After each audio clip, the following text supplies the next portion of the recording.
siempre que tengo la oportunidad de platicarlo en recorridos, siempre hago una exageración. Les digo, hagan de cuenta que Carlos Slim, ¿no? Es un gran personaje, un gran comerciante, y de repente surge esto. Todavía, incluso cuando tú lees a los decimonónicos escribir del caso Dongo, insisten, esto es algo que aterroriza a toda nación. Pero fíjense cómo la sociedad tan pequeñita no se le escapaba nada. O sea, era cuestión de que pasara algo y al momento casi ya sabían lo que había ocurrido. Hola, ¿cómo están? Bienvenidos a un nuevo capítulo más de Historias y Fantasmas. Yo soy Chuy Campos, historiador, cronista y por apodo fantasmólogo. Muchísimas gracias por estar aquí en esta nueva empresa, Insólita Labs. Les agradezco a todas las personas que se suscriben, a las personas que comentan, que comparten, que hablan un poquito de este proyecto que tiene como ambición, pues obviamente, mezclar temas históricos, temas antropológicos por mi formación y también el tema sobrenatural. Y bueno, pues no se nos escapa también hablar pues de los temas ominosos, de los temas sensacionalistas, de los temas de crímenes, porque tienen una relación muy fuerte. Toda entidad sobrenatural, nos dice la historia, pues es marcada por la violencia. Son raros los casos de fantasmas que no son por violencia, no son casos violentos, no son ideas o narraciones que se quedan atrapadas en el tiempo demostrando un tipo de violencia. Y bueno, pues nos decía el grandísimo Carlos Monsiváis en Los 1001 Velorios, un librazo chiquito, pequeñito, pero lleno de cosas interesantísimas. Nos decía el querido Carlos Monsiváis que el primer serial de México fue ni más ni menos que don Juan Manuel de Solórzano. Dice, fue un sobrenatural, pero el caso más importante de asesinos seriales, quizá en la época novohispana, pues es el terrible acontecimiento que sucede en el siglo XVIII. Un siglo muy interesante para los historiadores, un siglo que revela muchas cosas. Está la Ilustración, están las formas de pensamiento alternas, empiezan los movimientos esotéricos a salir poco a poco, empiezan la primera revolución industrial. Es un siglo muy, muy, muy jugoso para la historia. Y en esta ocasión tengo la fortuna de contar con una de las historiadoras que a mí más me ha marcado en cuestión de divulgación, porque somos pocos los que hacemos este tipo de trabajo y mucho más escasos son aquellos historiadores que tienen la responsabilidad no solamente de entretener, porque en algún caso la historia y la divulgación se trató solamente de entretener, sino que de llegar un poquito más al fondo, de no tratar al escucha como alguien que no tiene la capacidad de buscar, de analizar, de ser crítico, que creo que fue un error garrafal que se corrió en el último cuarto del siglo, cuando empezó la divulgación histórica en forma. Y bueno, pues sin más preámbulo, le doy la bienvenida a la querida Berta. ¿Cómo estás, mi querida Berta? Hola, estás? querido Chuy, y un saludo a todos los amigos de Historia y Fantasmas. Querida Berta, por si alguien, no sé, estas audiencias nuevas que no conozcan a Berta Hernández, que no sepan quién es Berta, dime por favor quién eres, qué has hecho y en dónde hemos tenido el lujo de escucharte principalmente. Bueno, yo te he leído también, ¿no? Pero escucharte. Bueno, yo soy periodista, soy historiadora, tengo las dos profesiones. Tengo muchos años trabajando en los medios de comunicación, soy columnista en el periódico La Crónica de Hoy y durante 16 años y medio tuvimos el programa Historia en Vivo en Radio Ciudadana y Opus 94 del IMER, que tiene 2 semanas que cerró su ciclo en el IMER. Ojo, porque como dijo uno de nuestros queridos radioescuchas el día que nos despedimos, Historia en Vivo no se destruye, es como la materia, solamente se transforma. Me está pasando algo que me ha pasado en ocasiones anteriores, mi querida Berta, y me pasó con la querida Fernanda Tapia, a la cual le mando un abrazo. Me pasó con Héctor, el queridísimo Héctor de Mauleón. Me pasó también con Pepe Gordon, que es un crack, el querido Pepe. Y ahorita me está pasando contigo, que es, en ningún momento de mi vida pensé que esas personas que yo escuchaba o que yo veía, iba a platicar con ellas. Y es algo muy bonito de vivir, mi querida Berta, porque en serio, querida comunidad, el tamaño de la divulgación en México quizá no se dimensione, pero tenemos grandes divulgadores y tener a Berta aquí, escucharla en vivo es un deleite, es un lujo. Querida Berta, entrando en materia, bueno, tú has trabajado la historia desde muchos aspectos, ¿no?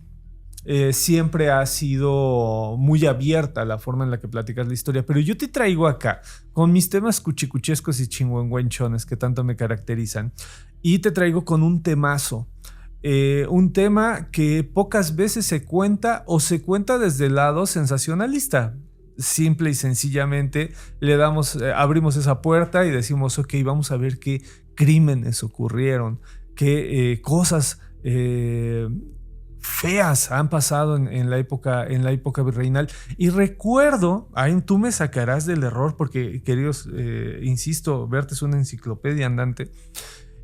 Recuerdo que es Manuel Paino y Vicente Ribe Palacio, que son una cosa también muy rara en la historia de México. El siglo XIX está lleno de intelectuales y políticos, ¿no? Creo que jamás se va a volver a ver esto. Paino y Vicente Ribe Palacio son los que hacen un libro que, para la comunidad que les gusta la lectura histórica y la lectura sensacionalista al mismo tiempo, pues es una joya, es un garbanzo de libra. Se llama El Libro Rojo, y ahí nos cuenta, según yo, mi querida Berta, y me sacarás del error, de este tema de don Joaquín Dongo. Bueno, sí, el Libro Rojo es como una historia de la virreinal y decimonónica, que tiene su origen en dos cosas, que tanto Paino como Riva Palacio adoran contar historias, y tienen una afición cultivada por caminos diferentes de asomarse al pasado y hurgar en papeles. Ahorita que tú mencionabas el caso de don Juan Manuel de Solórzano, Paino agarra y se pone a rascarle para ver qué hay de veras en la historia, en la leyenda, pues, claro, propiamente en la leyenda. Y Riva Palacio es protagonista de una historia genial. En la época de la intervención, cuando Juárez sale de la Ciudad de México, meten el archivo de la nación en un montón de carretas, y cuando el gobierno de Juárez jala para el norte, pues ahí van con sus carretas, con los papeles, y cruzan prácticamente todo el país, y se quedan guardados cajas y cajas y cajas de papeles, se quedan guardados en una cueva que hoy es como museo de sitio, que se llama Cueva del Tabaco, en Chihuahua. Y ahí se queda buena parte de lo que llaman el Archivo de la Nación, que no necesariamente es lo que hoy conocemos como los acervos del Archivo General de la Nación. Seguramente había cosas antiguas, sí, pero también, digamos, los papeles de la gestión pública.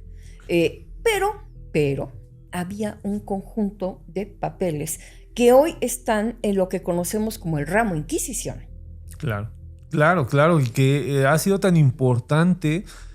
Yo recuerdo cuando en mi época de estudiante, que era comunidad, en mi época de la licenciatura, ibas y lo primero que veías saturado era el ramo Inquisición. O sea, era toda Galería 3, todos estábamos ahí metidos. A mí me pasó algo muy curioso, mi querida Berta, que yo no sabía leer procesal encadenada. Entonces yo pedía documentos. La procesal encadenada es un estilo de escritura que surge en el siglo XV y XVI, y que, bueno, pues los documentos más antiguos, digámoslo de esa manera, del contacto entre españoles e indígenas, pues están escritos están versados en ese tipo de estilo. Bueno, no entendías ni la O por lo redondo, y te podías aventar 3 horas tratando de leer 2 líneas. No, sí, ahí nomás mirando el papel. Es que son otros idiomas, o sea, ya deja. Exactamente. Pero fíjate que lo padre es que eso es lo que le da a Riva Palacio la oportunidad de volverse un novelista muy interesante de la época virreinal. porque se queda con papeles de la Inquisición, se queda con algunas otras cosas, y a partir de ahí se va enterando de algunos de los grandes sucesos virreinales. Y entonces él se arranca a escribir novelas bastante atractivas. Por ejemplo, un gran caso, que es el proceso de Guillén de Lamparte, el irlandés claro. que quería ser rey de México. Se vuelve una novela de 2 volúmenes que se llama Memorias de un impostor.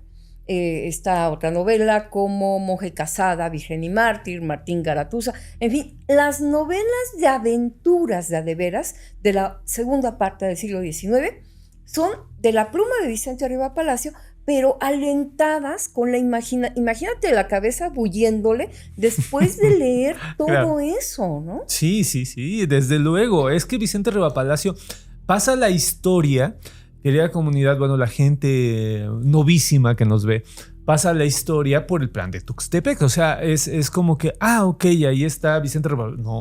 No, Vicente era un gran intelectual. Yo recuerdo que un cuento de fantasmas que tiene este Vicente Arriba Palacio es fabuloso, que ocurre en una alcoba, 2 personas, uno creyente y el otro no. Oye, si nos morimos pactan, hay que dar una prueba de si existe o no. Y a la mañana siguiente aparece una mano del purgatorio. Pero ¿cómo lo cuenta Vicente Arriba Palacio? Tiene esta pulsión que algunos escritores han dicho que es un romanticismo tardío en Latinoamérica. Por eso Ricardo Palma en Perú, por eso Vicente Arriba Palacio acá en México. Y es un movimiento, ¿no, mi querida Berta? No es solamente Vicente Arriba Palacio. Y yo creo que es el más evidente de ellos.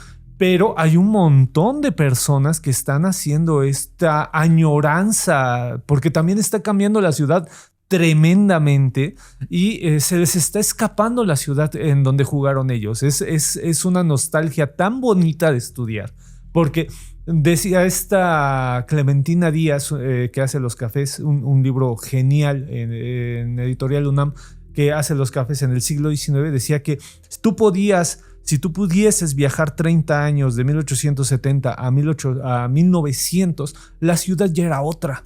Ya no era la ciudad en la que habían jugado. Entonces estos escritores empiezan con esta nostalgia y también con una idea de construir un México, ¿no? Una idea de México. Sí, nada más que hay algo que agregar. Tienen curiosidad histórica, porque efectivamente son los protagonistas de cómo la ciudad virreinal, en la que ellos crecieron, se convierte en la ciudad liberal. Y tenemos estampas tan bonitas, o sea, hay rumbos que solamente eran barras de convento.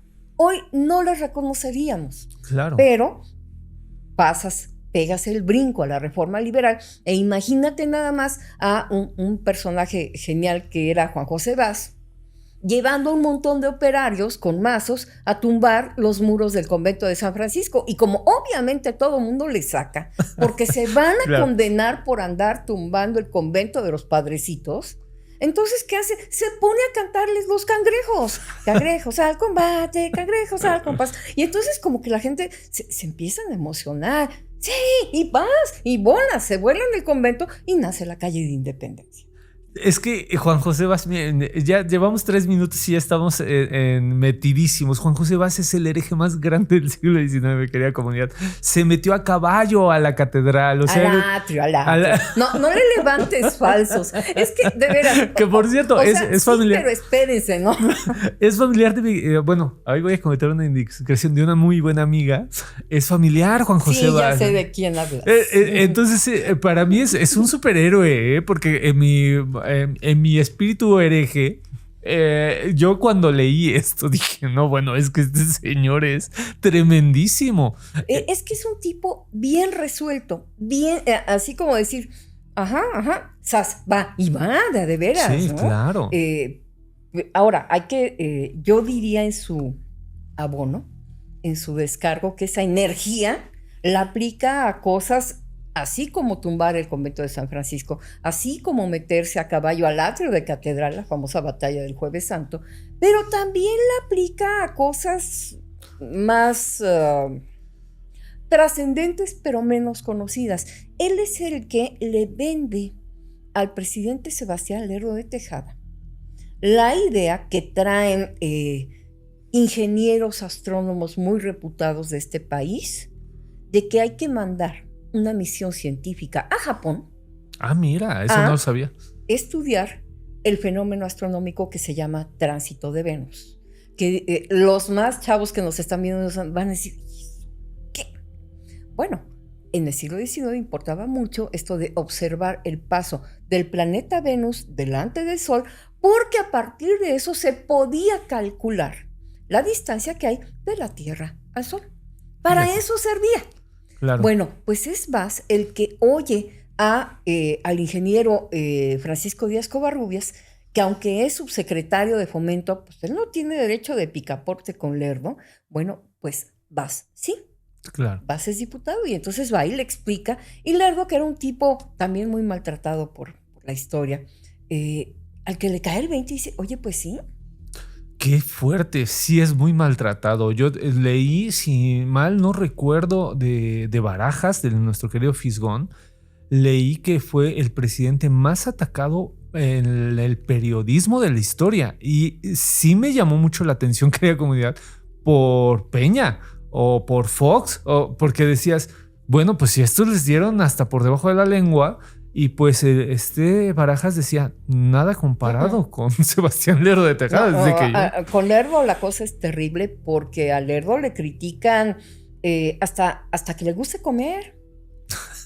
Cuando era un tipo era un tipo muy brillante, pero de una timidez brutal. O sea, era un sagaz político, fue un buen consejero de Juárez, fue un buen ministro de Gobernación, pero el tipo era tan tímido, que fue un solterón toda su vida. Hasta los años 70 nos enteramos por José Fuentes Mares, chihuahuense, de que en Ciudad Juárez se había enamorado de una chavita de allá. Y pues quiso cortejarla. La chava lo bateó porque estaba enamorada de un sastrecillo joven. Y entonces don Sebastián, así, literalmente con sus orejitas así como de perrito, así, y ya no dijo nada. Y se regresó a hacer su destino. Le dejó encargado a la hermana de la chava, pues, a ver si podía echarle la mano y tal. Nada. Don Sebastián hizo su vida, hizo su carrera, pero muchos años después nos enteramos por Fuentes Mares que el hombre tenía sentimientos y que hasta se enamoró. Pues eso es lo bonito de la historia. Claro. Sebastián Virgen y Mártir, le vamos a decir casi, ahora. Casi, ¿no? Pobrecito. Sí, entonces, tremendo. a él lo criticaban por todo. ¿Sí? Si salía en coche a pasear para tomar tantito aire, no. ¿Por qué se sale? Si le gustaba comer bien, es un glotón. Sí, claro. Claro, sí. La anécdota cuenta que de la primera cantina, el famoso nivel ya desaparecido. Ya desaparecido en la le pasaban su comida por las ventanas bajas de Palacio. Y no, glotón, y vean, va a la cantina. No, o sea, todo lo caricaturizaban muy feo. Este asunto, a pesar de ser una expedición científica, bueno, no, costó 30,000 pesos de entonces, y fue un número, pero brutal. Se reían de él, le hicieron versitos burlones, lo caricaturizaron. Y así es hasta que cae en la tentación de quererse reelegir y bueno, sale peor. Sí, sale peor y nos conecta de nuevo con nuestro personaje, ¿no? Vicente Riva Palacio, que a mí me gusta mucho pensar a Vicente Riva Palacio como alguien que no está abonando a la leyenda negra de España, porque se ha manejado mucho esto de que cómo escribía y que eran personas que creían en cosas sobrenaturales y que se les manifestaba todo y que eran muy malos con los indígenas. Un poquito del México a través de los siglos también sí que abonó a eso. Pero yo creo que es más un krausista, es una persona más metida en esta idea de que hay que contarlas, no hay que ser tan positivistas, esta filosofía de Augusto Comte, en donde estaba solamente la razón y lo positivo, el pensamiento, sino que estaba más metido en recuperar en esta añoranza de decir, se me está yendo la ciudad que conocí, se me están yendo los nombres de las calles, se me está transformándose y hay que hacer algo. ¿Cuántas personas actualmente hacen eso, no? Yo le decía en mi estadía de casi 10 años en el fideicomiso, les decía, a mí cómo me gustaría poner un letrero y poner aquí se le dio confesión a un difunto. ¿no? Bueno, pues Vicente Rivapalacio lo hizo. O sea, no es ajeno. Mucha gente conoce a Luis González Obregón, es un gigante, es un tótem en la historia de la crónica mexicana. Pero hubo intentos anteriores de hacerlo, ¿no? Y Vicente Rivapalacio y Manuel Paino con el Libro Rojo nos muestran este panorama del crimen que es súper interesante porque ya lo había dicho Emilio Durkheim, contemporáneo de ellos. Si tú entiendes por qué lado se está yendo el crimen en una ciudad, puedes atajar ese crimen y puedes comprenderlo, procesarlo, estudiarlo. Y en el siglo XIX, curiosamente, empiezan a estudiar la criminología en México. Entonces, no es tan así como de, ay, vamos a contar nada más por contar, sino que se empieza a contar y se empieza a buscar los orígenes del crimen en México y se da con este caso de don Joaquín Dongo. Mi querida Berta, por favor, porque yo creo que tú lo vas a contar 100 veces mejor que yo. ¿Quién es y cómo fue el caso de don Joaquín Dongo? Bueno, don Joaquín, el caso Dongo es una cosa muy impactante que ocurre ya en los últimos años del siglo XVIII y resuena tanto que se queda como impreso en la sensibilidad espacial de la Ciudad de México. Eso explica que hoy pasas por el lugar donde ocurrió este crimen, un crimen múltiple, y lo que hay es un edificio funcionalista. Muy feo, hay que decirlo. Muy feo, feo. No abandonado, pero sí maltratadón, ¿no? A unos cuantos metros que haya comunidad si quieren hacer este turismo histórico de la Iglesia del Pilar, para que tengan más o menos la idea. Ahí está el edificio. Y muy cerquita de la zona arqueológica del Templo Mayor. Del Templo Mayor, exacto. Y tú cruzas y ves, se ve un pasillo oscuro. Ahora ya se ve un poco más iluminado, pero hubo mucho tiempo en que nomás veías una luz fluorescente blanca al fondo y francamente sí daba cosita, así como pensar en meterte a explorar.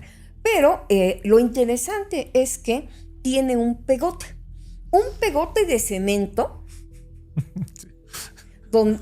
que sirvió para fijar una placa vieja. Claro. Que dice, en este lugar estuvo la casa del comerciante don Joaquín Dongo. Claro que el que no le sabe a estos chismes dice, pues, y claro. O sea, ¿ese quién es? ¿O de parte de quién? ¿O quién era Dongo? Y pueden imaginarse 8 cosas. Fue un virrey, fue un funcionario. ¿Quién era Dongo?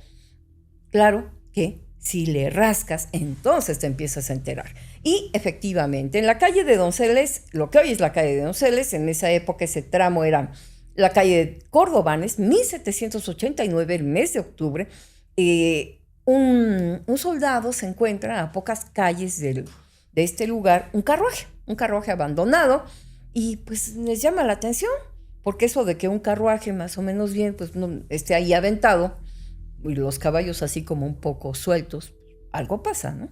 Se acercan, lo recuperan, lo llevan al cuartel de la zona, y ahí alguien lo reconoce y dice, este es el carruaje del señor Dongo.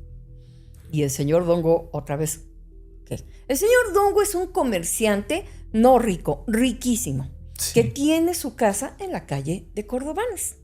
Y pues pensando en que llevar el carruaje, pues a lo mejor es una propina, una gratificación, entonces ahí van con el carruaje. Llaman a la puerta y nadie abre. Pero la puerta de la cochera está, como decimos en México, emparejada. O sea, nomás ahí medio entreabierta como para que puedas empujar y meterte. Y empieza ahí una narración de horror. ¿Por qué? Porque el que abre la puerta no ve movimiento, no ve a las criadas ya preparando el desayuno, nada. Un silencio horrible nada más. Entran buscando a alguien a quien decirle, oiga, su carruaje allá. Y lo primero que se encuentran es a Dongo tirado en el piso en un charco de sangre. Y ahí es donde empieza la cosa. Ya bastante feo es encontrarte un cadáver de violenta, digamos. Claro. Nada más que, pues, el curioso dice, bueno, aquí tiene que haber alguien que me ayude, y da voces y empieza a entrar, y solo en la planta baja se encuentra otros 7. Sí. entre criados, un indio que trabajaba de correo, un portero que ya era muy viejito, que lo tenían como jubilado, pero ahí para lo que fuera menester. Se encuentran a varios maniatados, con las manos atadas a la espalda y todos, dice la narración, con la cabeza abierta. Sí. Es decir, machete o sable, golpes aquí, y bueno, es una cosa de sangre y de muerte horrenda.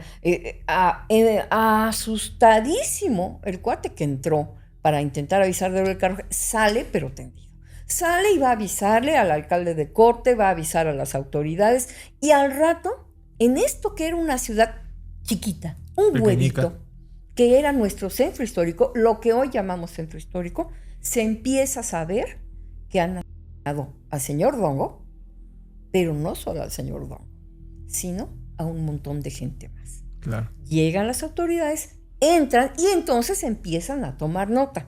¿Quiénes son? Dongo, sus criados, un primo suyo que era su cajero, suben al entresuelo. Hay que acordarse que las casas virreinales tienen un patio donde hay carruajes, cocinas, habitaciones de criados, pozos, tal. Hay un entresuelo con habitaciones y hay una planta alta donde suelen vivir los señores de la casa. Bueno, en el entresuelo está el padre del cajero, es decir, un primo del señor Dongo. A ese también lo matan de la misma manera, le parten la cabeza y el cuate lo dejan como intentando agarrar su ropa para incorporarse y tratando de recoger un arma para defenderse. Bueno, son más rápidos, lo matan. Y siguen buscando y entonces se encuentran a la lavandera, a la cocinera, a la galopina. En total son 11 víctimas. Sí, es tremendo, es tremendo. Fíjense, ahorita no quise intervenir el relato de Berta porque lo cuenta de forma magistral, pero fíjense cómo la sociedad tan pequeñita no se le escapaba nada. O sea, era cuestión de que pasara algo y al momento casi ya sabían lo que había ocurrido. Tengo entendido, Berta, que en donde encuentran el carruaje es en la Lagunilla, frente a la iglesia de Santa Catarina. Ajá. ¿Por qué? Que realmente no es tan lejos, ¿eh? Claro. Son 2 cuadras. Pero ¿por qué es importante señalarlo?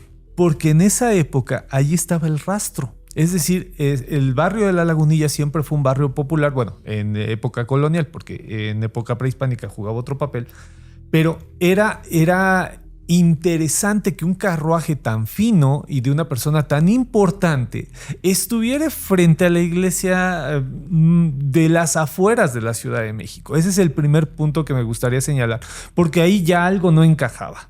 Algo de, pues, ¿por qué pasó don Joaquín por aquí? Siempre que tengo la oportunidad de platicarlo en recorridos, siempre hago una exageración. Les digo, hagan de cuenta que mataron a Carlos Slim, ¿no? Es un gran personaje, un gran comerciante y de repente surge esto.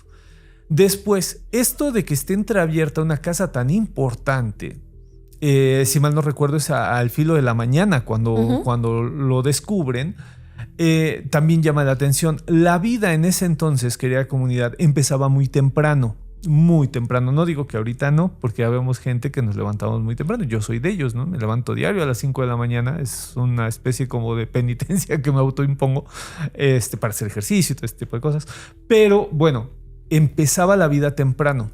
Quizá ahí no llame la atención, pero ¿por qué está entreabierta y por qué no hay personas de la casa que trabajan dentro de la casa? Que eso lo ilustró magníficamente Berta. No era una casa sola.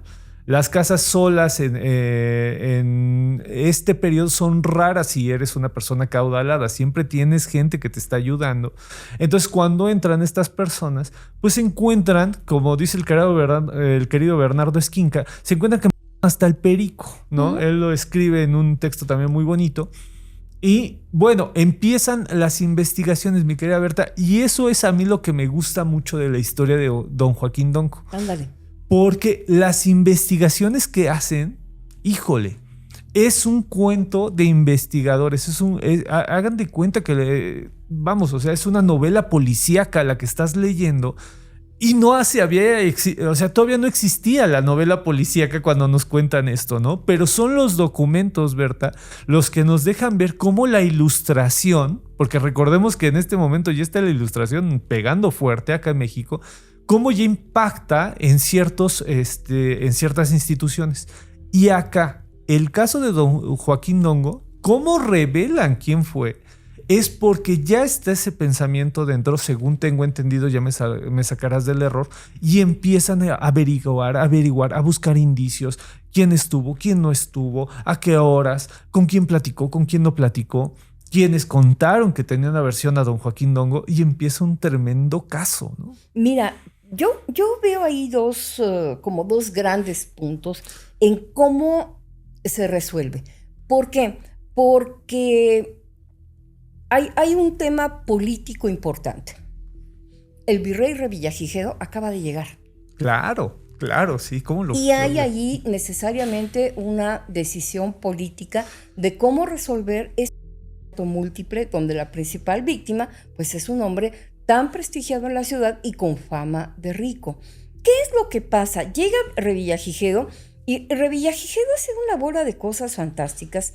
Por ejemplo, es el primero que ensaya lo que hoy llamamos reordenamiento urbano. Claro. Es el primero que saca a todos los comerciantes del Zócalo, sí, bueno, lo que llamamos hoy Zócalo, y les vende la onda de que van a regresar cuando lo deje bonito y arreglado. Y no es cierto, no regresa. ¿Te suena familiar? Bueno, sí.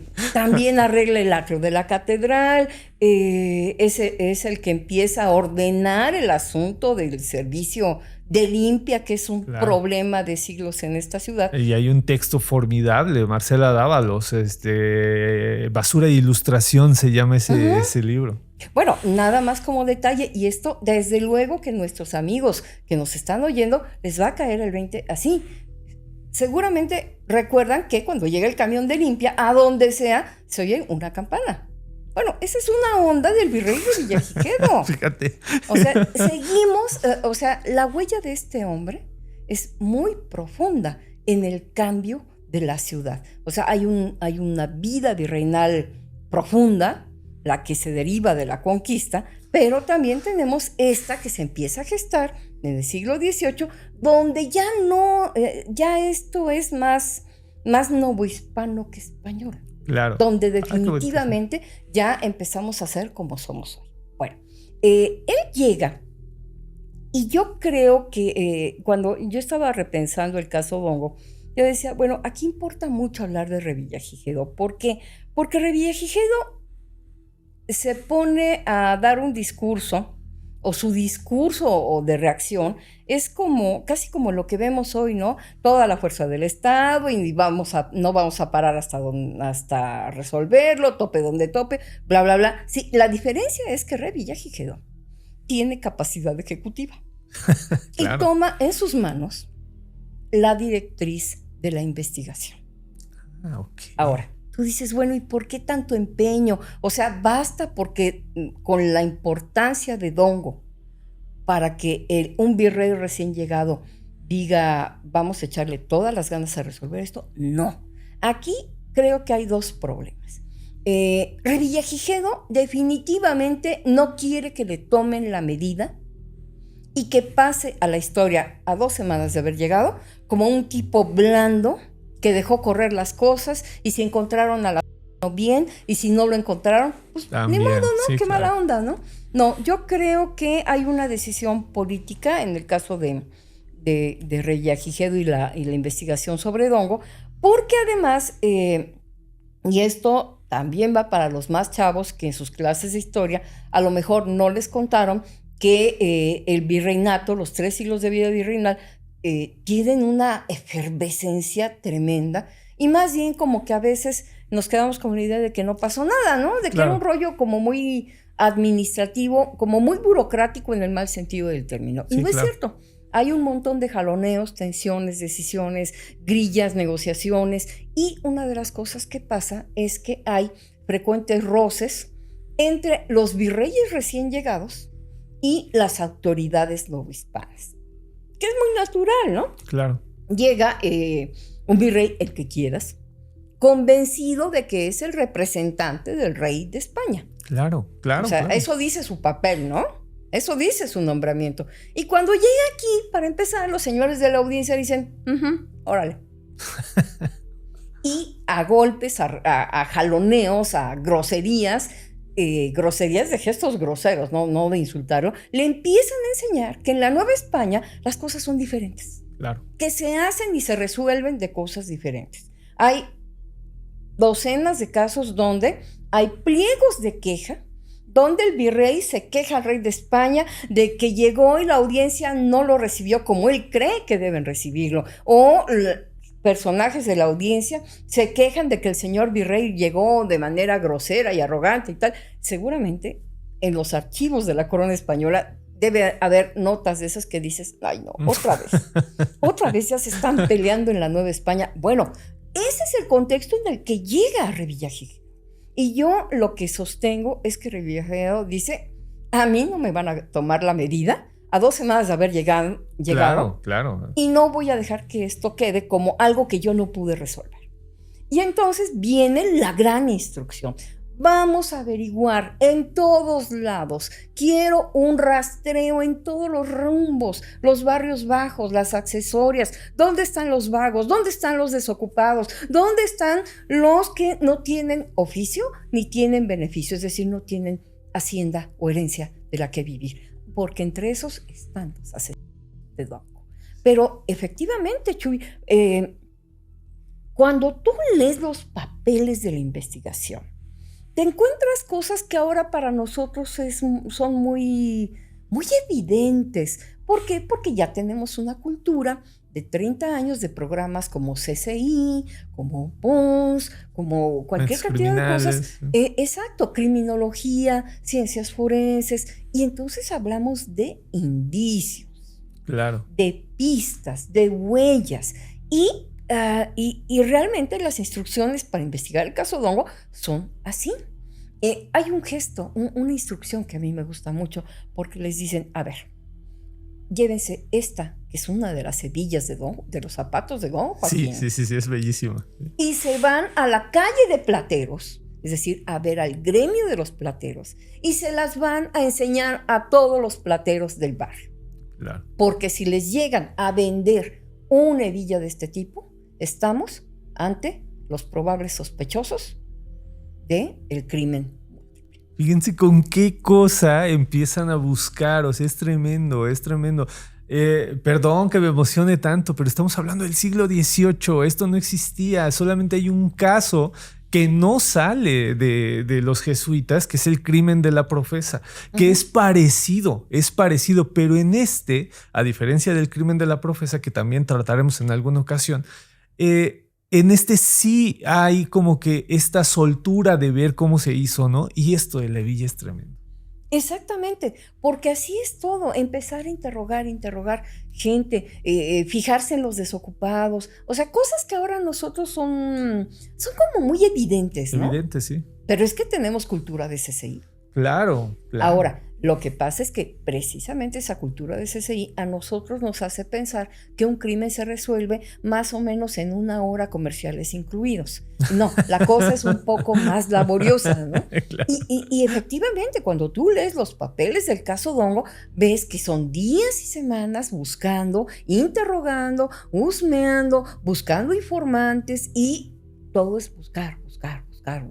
Y hay cosas que conducen a callejones sin salida. No encuentran esa lana, un dineral. Primero, cuando entran, echan de ver que hay una caja que la descerrajaron, y ahí había 50 pesos. 50 pesos en 1789 es una lana. Sí, claro. Pero luego suben al entrepiso y se dan cuenta de que faltan 14,000 pesos en plata. Bueno. Entonces eso no es una lana, sino es una lanísima, una fortuna. Claro. Y van encontrando los cajones abiertos, los armarios revueltos, en busca de todo. Ahora, lo bonito de esta investigación es que cuando pudieron por fin armar el rompecabezas y encontrar al autor intelectual del crimen y a sus cómplices, pues resulta que estaban incluso presentes en el funeral del señor Dongo. Sí, es tremendo. Y eso también, esta leyenda urbana, no sé quién la haya difundido tan eficazmente, de que el autor del crimen siempre vuelve a la escena del crimen. Bueno, esa es una máxima de novela policíaca y muchas veces se replica. Ahora, ¿qué es lo que pasaba? Que el autor intelectual del crimen estaba emparentado con Dongo. Claro. Pero además, bueno, todo el asunto de qué pasa con los cadáveres, dónde los entierran, qué, cuándo, cómo, también te habla de la estructura social de la Ciudad de México de 1789, porque a todos los empleados se les separa a los de los empleados y bueno, ya se van entregando y se van a sepultar, pero a don Joaquín, a su sobrino y a su primo los van a velar en el templo de Santo Domingo, claro, allí en el centro histórico, y luego los van a enterrar allí. Sí. Y lo interesante, y esa es una cosa, por ejemplo, que otro personaje que escribió sobre el caso Dongo, que tenía mucho feeling para estas cosas, que era don Carlos María de Bustamante, dice, lo más interesante es que ese funeral estaban asistiendo los Tremendo. Querida comunidad, en serio, esto es oro molido. Si alguno, porque también puede ser, ¿no?, que quiera contarnos algo que se nos esté escapando por la emoción de contar el caso Dongo, pónganlo en los comentarios. ¿Conocían este caso? ¿No lo conocían? ¿Qué les representa? Porque para un historiador es tremendo encontrar este tipo de documentos, ¿no? Estos pequeños asomos a la cultura sensacionalista del país, porque después se volvió un caso sensacionalista tremendo. Si ustedes saben algo, pues pónganlo, ¿no? Pero acá, como nos lo está contando la querida Berta, y por eso la emoción que tengo de que Berta aceptara venir conmigo a grabar, pues nos está dejando entrever cómo se arma un caso judicial, sí, un caso policial, como lo quieran nombrar, pero también cómo la época tiene que ver. No es lo mismo ahorita hablar de los crímenes del caníbal de Atizapán que hablar de don Joaquín Dongo, porque apenas se está construyendo este tipo de historias. Efectivamente, y además hay que decir que ahora incluso el tratamiento, si un crimen como el de Joaquín Dongo y toda la gente que murió con él ocurriera hoy, espero que no. Te esperamos. Espero que no. Ocurriera hoy en algún lugar de la Ciudad de México, igual sería un caso de impacto, pero para bien y para mal, más para mal que para bien, estamos ya muy hechos a la violencia. Sí. El caso Dongo impacta porque, vamos, no es que la Ciudad de México fuera un paraíso en el siglo XVIII. No, había crímenes, raterillos, tahúres, estafadores, cualquier cantidad de cosas, pero un crimen donde al mismo tiempo encuentras 11 víctimas, donde es una persona conocida en toda la ciudad, otra vez una ciudad chiquita, pues desde luego que impactó muchísimo, que estremeció muchísimo. Todavía incluso cuando tú lees a los decimonónicos escribir del caso Dongo, insisten, esto es algo que aterroriza a toda la ciudad. Sí, y... Lo mismo Bustamante, que escribe hacia 1835, que Rivapalacio y Paino, que están escribiendo después de la Guerra de Intervención. Claro. Eso es algo que ellos nunca soslayan. Es decir, esto electriza a la ciudad entera.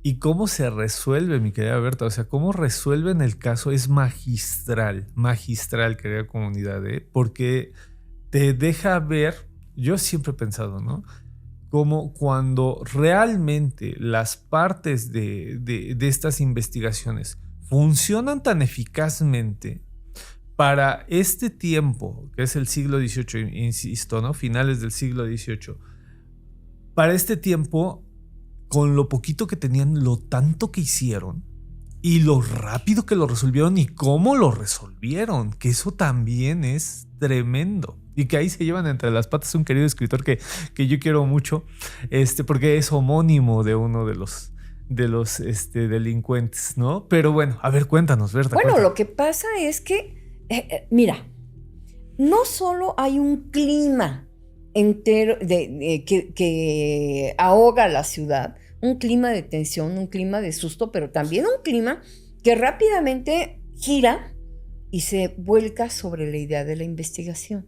Entonces tienes a toda la gente pendiente de lo que está pasando, de cómo se va a resolver, porque saben que han estado cateando accesorias, que han estado yendo a lugares donde se reúne la gente poco recomendable, que se asoman en los mesones donde viven los vagos o interrogan a los léperos.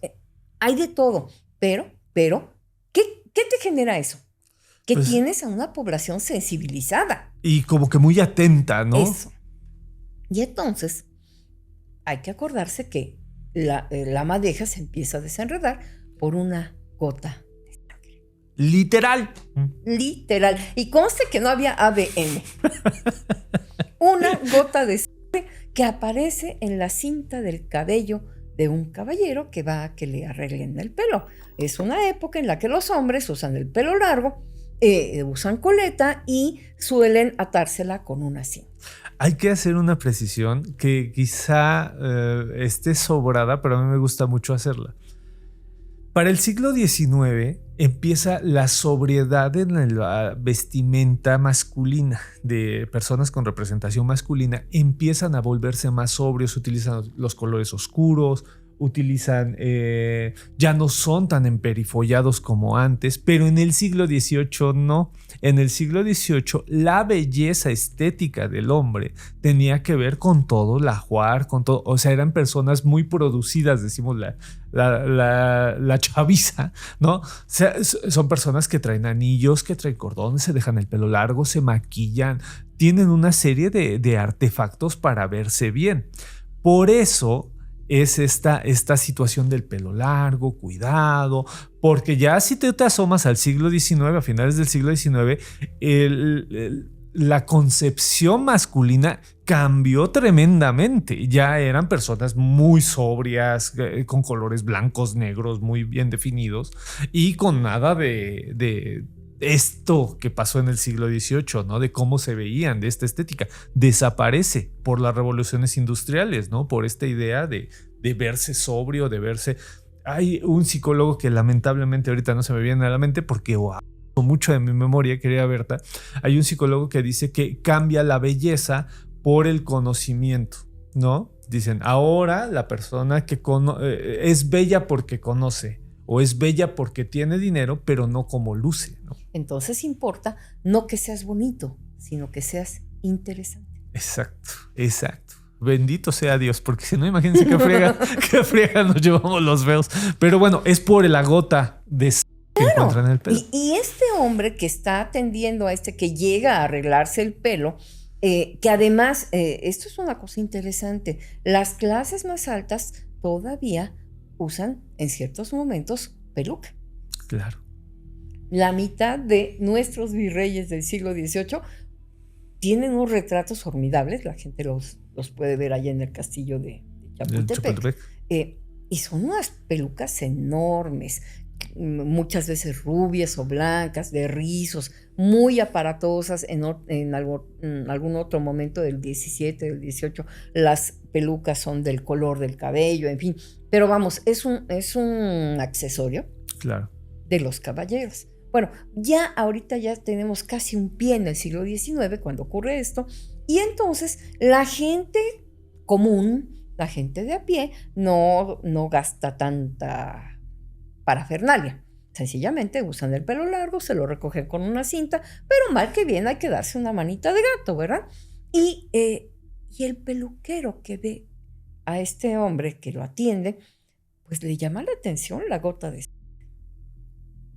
Y de repente dice, bueno, ¿y este tipo qué? ¿No? Ahí está la gota de sangre, qué raro. ¿De dónde? Medio quiere averiguar. Resulta que el sombrero del tipo también tiene gotas de sangre. Bueno, pues eso ya es mucha tentación. Y creo recordar, querida Berta, sácame del error, que cuando lo increpa, cuando lo empieza a cuestionar, le dice que fue a una corrida de toros y le sale... Gallos. De gallos. Que va a una pelea de gallos y el tipo dice, no, pues es que estaba yo ahí en primera fila, los gallos se atacan y me salpicó. Sí. Pero lo dice de tal manera que el peluquero no le cree. Claro. No le cree y dice, no, esto hay que contarlo. Y va y hace una denuncia de que él dice, a lo mejor esto pues no es tan importante, pero yo vi a un tipo con estas características, así y así, y traía en el sombrero y en la cinta del cabello. Ahora, fíjate qué interesante. ¿Por qué? Porque eso quiere decir que un tipo que comete un asesinato múltiple se metió a cometer su crimen llevando sombrero. O sea, Claro. eso también te habla de la manera de vestir y de los hábitos que no abandonas, aun cuando estés metido en un robo. Sí, claro. Porque originalmente era eso. Desde luego, la instrucción, y aquí vuelve a importar la instrucción del virrey, todos los datos se investigan. No vamos a despreciar nada que nos vengan a contar. Todo lo indagamos. Y pues este dato del tipo con la sangre sobre él. Y efectivamente emprenden una búsqueda, lo ubican y pues va resultando un tipo que está emparentado con el señor Dongo. Nada más que es un tipo que no tiene trabajo conocido, no es un tipo que tenga mucho dinero, y entonces eso lo convierte en un sospechoso. En un sospechoso. Y utilizaste una palabra que mi padre decía mucho. En paz descanse, mi papá decía, no estés de desocupado. Exacto. Porque son términos que cómo perviven la historia, ¿no? Esta Concepción Company, que es una autoridad de esto, ¿no? De cómo le gusta buscar e indagar los orígenes. Y esto de desocupado, ¿cómo se utilizaba, no? Bueno, es que el ocio está visto como la fuente de todos los males. El que no tiene trabajo, el que es ocioso, el que gasta su tiempo en las plazas o jugando algún juego de azar con los léperos o algo, es un tipo muy poco recomendable y un tipo en el que no debes confiar. El que no tiene trabajo no es productivo, el que no tiene trabajo no aporta nada a la sociedad y en cambio puede convertirse en un criminal con mucha facilidad. Sí. Y eso no es tanto del siglo XVIII, querida comunidad. Desde el siglo XVI ya hay disposiciones sobre vagos, que es como una especie de objetivo que tiene la corona de limpiar de vagos la ciudad, porque entre más vagos, más probabilidad de crimen. Ahora, es tan poderoso este juicio sobre el ocio y la vagancia que aun cuando la Nueva España deje de ser un virreinato y se convierta en un país independiente, el Tribunal de Vagos y las leyes contra la vagancia siguen funcionando. Claro, sí, sigue permanente todo el tiempo y hay hasta fotografías ya muy entradas del siglo XX, inicios del siglo XX y finales del XIX, en donde les tomaban fotos para saber quiénes eran las personas que estaban en esta situación, que ahorita pues se nos hará muy agresivo quizá. Pero en ese momento en donde se pensaba esta ciudad con estas lógicas, ¿no? De estar saneando, porque utilizan mucho la palabra sanear la ciudad, pues efectivamente tienes que hacer este tipo de encomiendas, digámoslo de una manera, y tratar de que no haya tanta persona desocupada, como decían en ese momento. Efectivamente. Y eso es lo que pasa con este hombre sospechoso de estar involucrado. Y no aguanta los interrogatorios y empieza a cantar literalmente.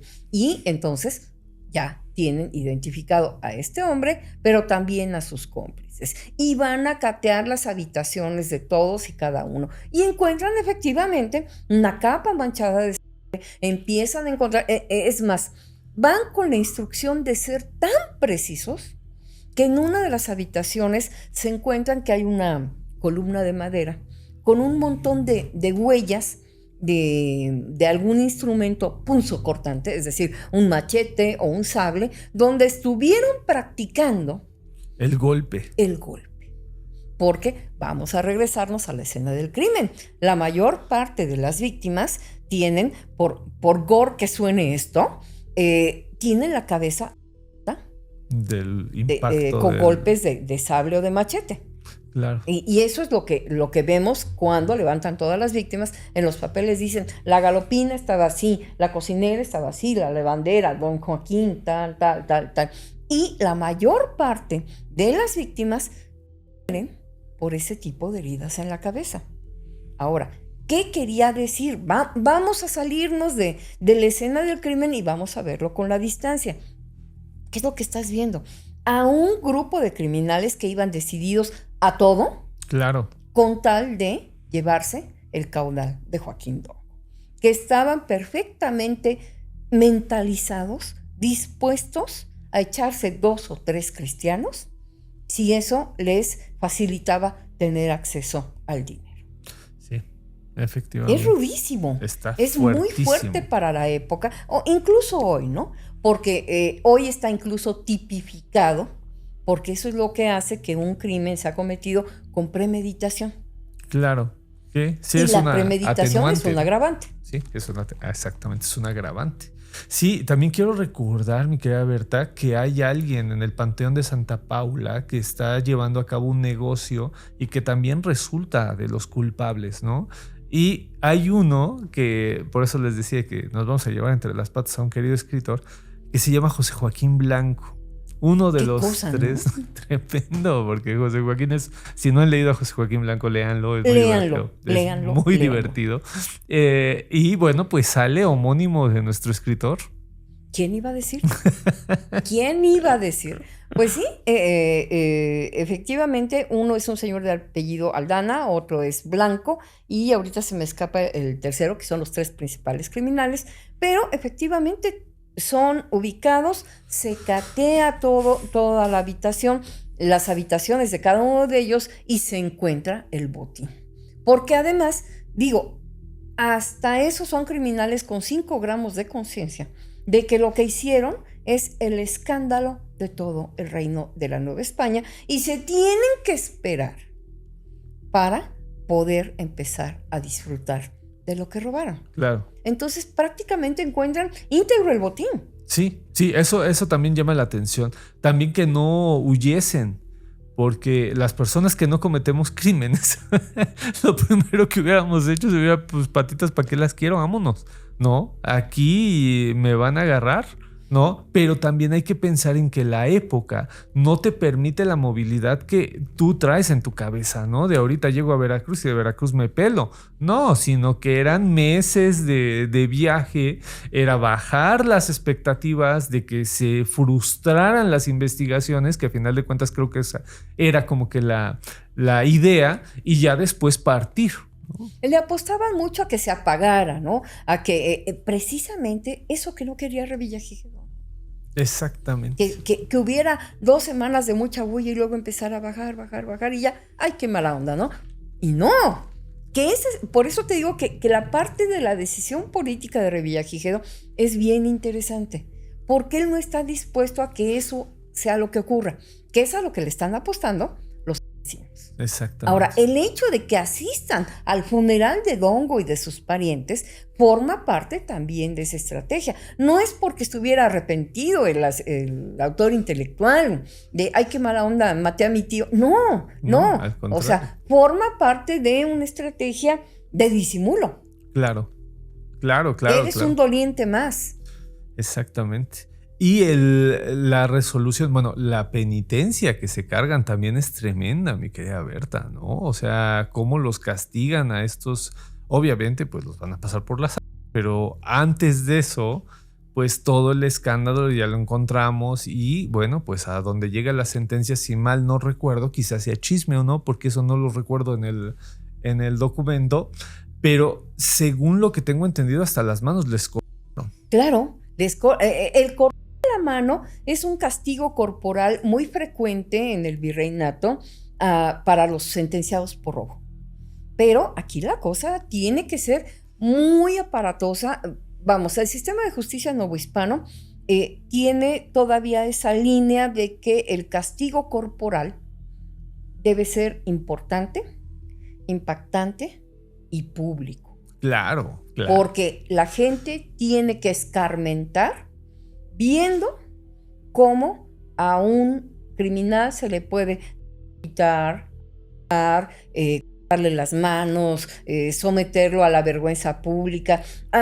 Cuando uno le rasca a los castigos novohispanos, desde luego vienen del sistema judicial español, pero hay unas ondas muy espesas, sí. Muy espesas. Esto que voy a decir no pasó en el caso Dongo, pero había un castigo que a mí me encanta. Es como para esas cosas como para ese programa que antes pasaban en la tele que se llamaba Historias Horribles. Sí, claro. Es de ese tipo. Porque es la pena de encubamiento. Agarrabas un barril y en el barril metías al sujeto a castigar y metías un gallo, una serpiente. En algunos casos dicen un mono o una mona. Qué raro que sea tan específico. Un mono y creo que también un perro. Tapabas. Y órale. Y que Diosito te cuide. Imagínate lo que iba a ser estar encerrado en un barril con todos esos animales. Sí, o sea, una cosa verdaderamente pavorosa. Esto sirve para que los amigos de Historias y Fantasmas piensen en que los castigos corporales son otra onda en los siglos virreinales. No es que te den un manazo, no es que te pongan en la picota, que ya de por sí era un factor de vergüenza, exhibirte inmovilizado de manos y cabeza ante la comunidad. No, o sea, los castigos corporales, que son descendientes de los castigos corporales medievales, son horribles. Claro. Verdaderamente horribles. ¿Sí? Y con estos criminales, lo primero que hacen es cortar manos. Y luego, desde luego, pena de muerte. Pero aquí la otra cosa importante es que todo esto, ¿saben dónde ocurre? En el Zócalo. Exactamente. Que yo siempre tuve una discusión en ese sentido con las personas que analizan estos temas, porque habemos historiadores para todo, somos muy poquitos los que estudiamos lo sobrenatural, pero los de criminal, qué bárbaros, se dan en las... Son muy, muy, muy prolijos. Es que ¿no? Emociona un montón. Pero yo les decía que es un tipo de divertimento y se enojaban. No, ¿cómo va a ser un divertimento? Pero oye, desde si luego que sí lo es. Porque, a ver, sí, se hace para que te asustes y digas, por miedo no me vuelvo ladrón. Por miedo ya parece que le voy a levantar la mano a mi jefe. Por miedo prefiero ser un hombre honesto o una mujer honesta. Es decir, se supone que ese es el fin del castigo corporal público, que la gente se asuste y que eso la disuada de estar pensando ondas malignas que luego se transformen en crímenes. Desde luego. Pero la naturaleza humana no es tan sencilla. De acuerdísimo. Desde luego que sí se trata de eso, de que sea un castigo a fondo y que impacte en las conciencias, en los corazones, en la moralidad de la gente. Pero eso se vuelve también una gran pachanga pública. Claro, era lo que yo todo el tiempo les decía, pues era esperar, porque esperaban el castigo de los criminales. O sea, la gente, la vecindad novohispana esperaba con ansias, ibas y veías, había un público. No era algo así como que, ay, ya van a matar a alguien, tápale los ojos al niño. No, vamos a ver cómo se echan a esta persona porque fue criminal. Es que además, por eso no es gratuito que la horca esté en la plaza mayor de la ciudad. Desde luego. Siempre les digo, pobrecitos a los que bajan por ese ladito del metro Zócalo, porque les digo, están bajando a la horca, ¿no? O sea, literalmente ahí estaba, ¿no? Volvemos al punto. Es una sociedad distinta, pero no tan distante. Porque actualmente todavía ya hay otros espacios de morbo, pero existen, ¿no? Mi gusto, por ejemplo, por las películas de terror, de gore, es eso. A final de cuentas, es un divertimento basado en el morbo. Es fuertísimo lo que nos cuenta la querida Berta. Ese es el caso de don Joaquín Dongo. Ni más ni menos, ¿no, mi querida? Nada más, pero nada menos. Pero además, fíjate cómo son las cosas, ¿no? Dos cosas que a mí se me ocurren de esto. Esto ocurre en 1789 y en 1835 hay un amago de que una banda de delincuentes entre a la misma casa. No me lo sabía, a ver. Queriendo cometer otro acto de robo. Eso sí no me lo sabía. ¿Y luego? ¿Sabes por qué lo sabemos? Porque Bustamante, en los días en que está publicando su propia versión del caso Dongo, dice, acaba de pasar. Es febrero de 1835 Ok. y una banda que quería meterse a robar a la misma casa es ahuyentada porque pretenden llamar a la puerta, empujar y colarse y meterse, ¿no? Pero la esposa del portero, al ver que el marido forcejea en la puerta, empieza a pegar unos gritos que dice Bustamante que eran horrorosos y se arma un escándalo enorme. Obviamente toda la casa se pone en movimiento y entonces, claro, llaman a las autoridades e impiden Frustran el intento de robo. Ay, qué cosa, eso sí no me lo sabía. La casa obviamente cambia de dueños. Bustamante lo que dice es que en 1835 vive ahí un caballero que es conocido como el Marqués de San Francisco Herrera. Ok, hasta el nombre tenemos, qué bueno. Y entonces es ese momento en el que estos criminales pues dicen, pues vamos a ver. Seguramente no estaban pensando en ser émulos de Dongo y correr de los criminales de Dongo y tampoco correr la misma suerte que los Dongo. Sencillamente se les hizo fácil, nada más que había gente memoriosa como Bustamante que dice, mira qué casualidad, ¿tú? Claro. Y en la misma casa. En la misma casa. No pierdas, bueno, la gente que gusta de leer historia porque es pesada, o sea, leer fuentes primarias no es tan sencillo, aunque el siglo XIX es muy amable, pero Bustamante no es muy chismosito. Yo no sé tú, pero yo cuando voy al archivo de catedral a leer las actas, yo salgo llorando. Bueno, pero hablamos, por ejemplo, de Bustamante que publicaba, ¿no? Justo Gómez de la Cortina. Hay gente que tiene ese interés claro. de recuperar el pasado, ponerlo en un texto, en un impreso amigable. Sí, claro. Y hay que acordarse además de que hay tanta gente que no sabe leer que muchas veces estas historias se transmiten de manera oral. Claro, como las historias de fantasmas, ¿no? Las historias de fantasmas tienen ese modus operandi. Y como no puede faltar una historia de fantasmas en este canal, pues bueno, tenemos aquí a la querida Berta Hernández, que no solamente nos va a contar una historia de fantasmas, podría contarnos de históricas, pero nos va a contar una que le pasó a ella. A ver, cuéntanos, querida. A ver, voy a decir algo antes que otra cosa. Yo no creo en fantasmas, pero me encantan las historias de fantasmas. Como a mí. Una vez dicho esto, ahí te va. En alguna época, yo hacía muchas cosas con mis amigos del recinto de homenaje a Benito Juárez. Hacíamos ciclos de conferencias, entrevistas y tal. Y una noche, después del evento, nos sentamos a trabajar en la oficina de un querido amigo mío, Carlos, que trabaja allá. Y estábamos sentados de frente, yo estaba ante su escritorio, estábamos ahí apuntando y tal, y de repente vimos pasar una sombra, como cuando estás en una habitación y ves pasar a alguien en el pasillo, ¿no? Pasó tu hermano rumbo al baño, y dice, sí, ya. Y de repente, mi amigo levanta la cara y me dice, pasó alguien, ¿verdad? Y digo, sí, yo vi la sombra. Claro. Y no, pues hay que decirle, uno, que ya se acabó el evento, y dos, que la biblioteca está apagada. Me refiero a la biblioteca que está en la planta baja de Palacio Nacional, del lado de los patios marianos, y que es una biblioteca especializada en Juárez y el liberalismo. Claro. Vimos pasar una sombra.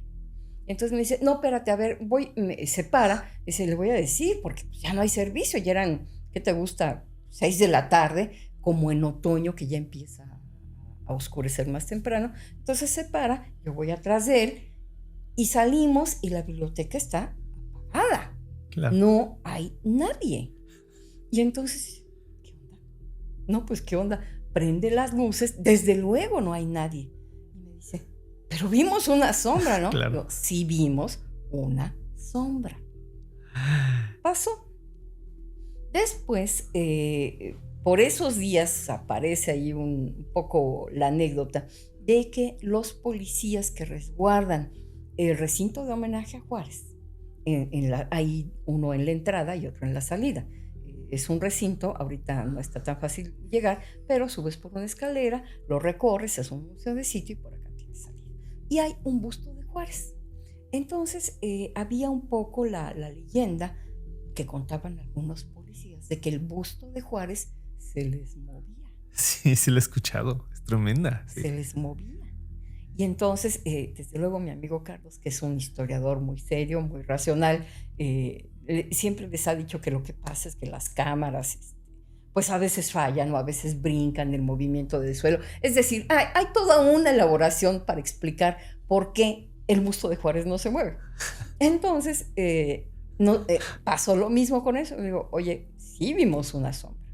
Sí, ¿verdad? Ese día cada quien se quedó con su cosa de que vimos una sombra, ajá, que luego desapareció y no volvimos a saber más.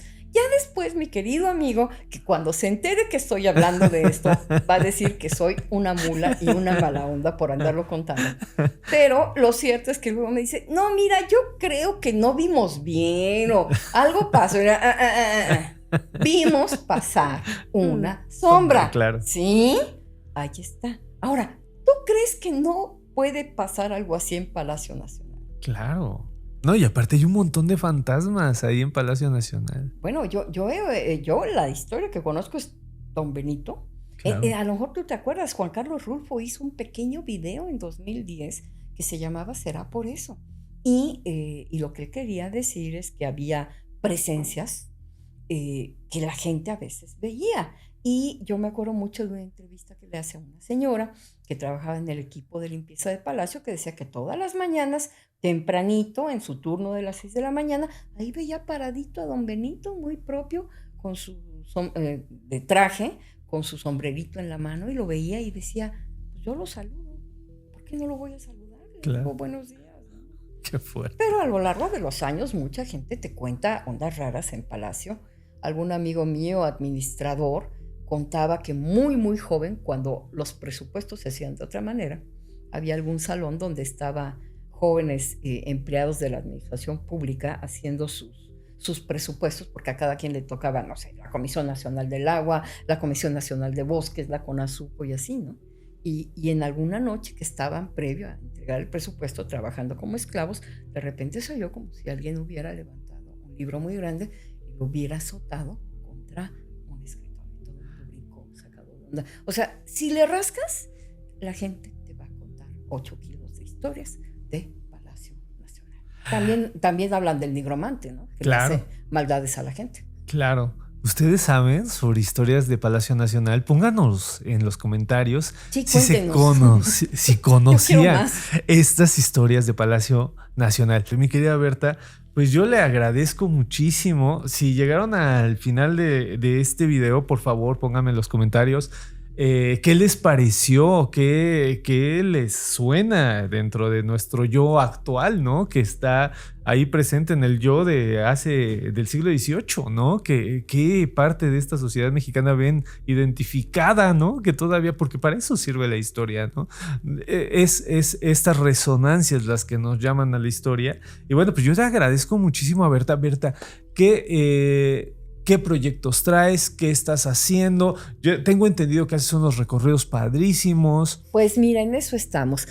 Acabamos de salir del aire del Instituto Mexicano de la Radio con Historia en Vivo, pero quienes tengan curiosidad por este proyecto de divulgación de la historia se pueden meter a iVoox, se pueden meter a Spotify, se pueden meter a Apple y a Amazon. Ahí estamos, ahí está el podcast del programa. Nos encuentran como Historia en Vivo. En iVoox hay más de 100 horas de programas. Fíjate.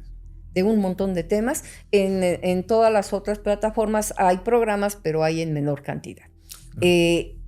Ahora, esto fue como una cosa muy rápida. Y la verdad es que estamos ahorita, y además mi productor se había ido de vacaciones. No, fue un rollo raro. Acaba de llegar porque... O sea, cuando te pasa algo, te pasa todo. El pobre cuate se quedó una semana varado en Europa porque le sobrevendieron el vuelo, no podía volver, acaba de volver. Entonces, bueno. estamos ya empezando a pimponearnos, a pelotearnos. Vamos a ver, a tocar puertas pensando si volvemos a la radio tradicional, pero si no, nos vamos a lanzar a navegar el podcast en este nuevo género para también además llegar a otro tipo de público. Desde luego, Historia en Vivo, así como suena, ahí lo pueden encontrar, así como lo contamos, así como platicamos la historia. También pueden leerme en La Crónica de Hoy. Cada semana hay historias interesantes donde también se habla a veces de crímenes, a veces de fantasmas, a veces de huesos, a veces de poetas, a veces de economistas, pero siempre. Y luego un proyecto que empezamos en el verano, que es un poco como sacar el programa a la calle, que son los recorridos. Y tenemos cada fin de semana un recorrido o dos que proponerle a la gente que tenga ganas de irse de vago con nosotros, porque les contamos muchísimas historias en algunas rutas de la Ciudad de México. Por ejemplo, toda la calle de Donceles, y obviamente hablaremos del caso Dongo, la ruta de la desaparición de conventos o lo que pasa en el Zócalo. Es que a veces hay cruces, Chuy. Con que te pares en ciertos cruces, tienes una densidad histórica tremenda. Entonces, bueno, un poco se trata de eso, de que los amigos que le entren a esto, que caminen con nosotros, vean esa densidad, que encuentren que en esta ciudad el pasado se va superponiendo en capas y capas y capas, y te crean unos lugares que de veras no la crees, y dices, ¿de veras todo esto pasó aquí? Sí, de veras todo esto pasó aquí. ¿Y tus redes, mi querida Berta, para que te sigan en esos recorridos? En Twitter y en Instagram estoy como @BertaHistoria y en Facebook como Berta Hernández. Ahí me encuentran.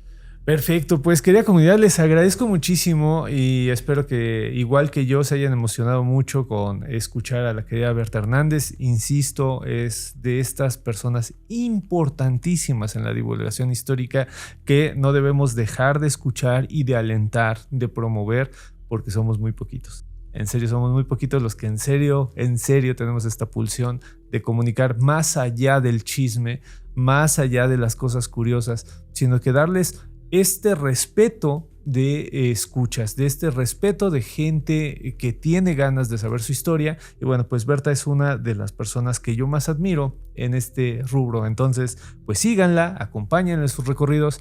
Y bueno, pues también, si se quieren, si les gusta el contenido, pues compartan, suscríbanse, hagan mucho ruidito, que somos poquitos, pero si hacemos mucho ruido, llegamos a más público. Yo soy Chuy Campos, les agradezco muchísimo que estén acá y nos estaremos escuchando y viendo. Recuerden que estamos en todas las plataformas también nosotros, en Historias y Fantasmas. Les agradezco mucho y hasta la próxima. Chao.